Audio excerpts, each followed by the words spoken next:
Thanks very much, everybody. It's a great pleasure to be able to open this conference and welcome again, just to reiterate Carol. I'm going to give a contextual overview to the debate that we're talking about today. And I'm not going to talk about tech because you're going to hear about it later on, but it's in my paper, which I hope you've all managed to pick up at the front. And specifically, the tech that I talk about is US tech.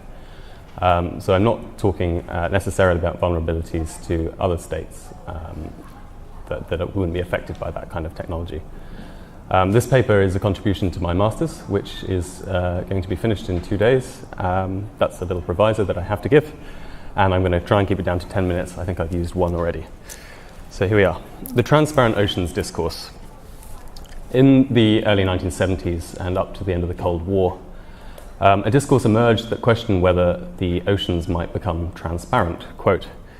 And this was largely initiated by a group of scientists and arms controllers at the 1970 Pugwash conference in Racine, Wisconsin, where one scientist, V.C. Anderson, reported that new technology, quote, virtually removes all technical barriers to ocean-wide ASW surveillance and enfolds it in the economic constraints that are dictated by the strategic importance assigned to such a capability. And the question was taken up subsequently by the strategic community, who wanted to know whether transparent oceans may make strategic submarines vulnerable to first strike. Now, most analysts concluded that a combination of stealth technology and the difficulty of carrying out such an attack in a coordinated manner meant that they were not. And this was credited with creating strategic stability, where neither the Soviet Union nor the US could guarantee that they would be able to destroy each other's fleets in a first strike, and therefore neither would try. And this kind of strategic stability is taken for granted today, and we often talk about our submarine fleets as invulnerable or insurances. And the discourse went quiet at the end of the Cold War, and hasn't really been talked about since, until the last couple of years, when the impact of emerging technologies, new kinds of sensing, improved sonar ranges, and UUV and USV, so unmanned vehicles, has started to raise the question again of whether strategic submarine fleets might become vulnerable. I contend that asking whether the oceans will become fully transparent is wrong for 3 reasons. First, the question presents a binary between transparent and opaque, when most competent submarine commanders will tell you that the oceans are transparent in some places, opaque in others, and mostly shades of translucent. So instead, I use the typology presented by Richard Garwin, who famously invented the thermonuclear weapon, of trailing, tracking, and open ocean search. Trailing describes a situation where submarines can be kept in range of an attack weapon at all times. Tracking describes a situation where you can narrow down the range to perhaps 1,000 kilometers squared. And open ocean search is what it says on the tin, looking through the entire submarine patrol area to try and find a submarine. And we don't know how large these are, but of course they are very large. And submarines can quickly move between these categories. So, for example, if they give away their position by emitting a noise, they can be quickly tracked or trailed, whereas if they intelligently maneuver, they might escape into the open ocean search category. The second reason that asking whether the oceans are transparent is wrong is that the question is premised on Cold War thinking about extending the SOSUS network to be ocean-wide. SOSUS was the US's fixed passive hydrophone array, which was affixed in certain strategic areas to the bottom of the ocean floor. So for Richard Garwin, for example, he suggests that about 500,000 individual hydrophones would be needed to cover the entire floor area of the ocean to pick up submarines on a 10-kilometer grid. But cabled systems are likely to become less salient as time goes on. They're more expensive, they're liable to sabotage or damage from trawlers, and they require heavy ocean engineering to put in place. Mobile platforms, as we might hear later today, are likely to become much more useful.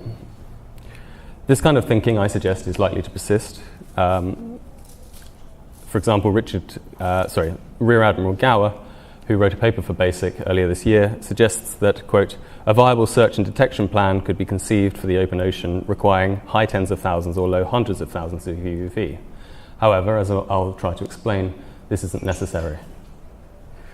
So third, full ocean transparency is tactically unnecessary if submarines can be located soon after they emerge from choke points or gateways. Choke points are narrow areas of the ocean where submarines must geographically pass through.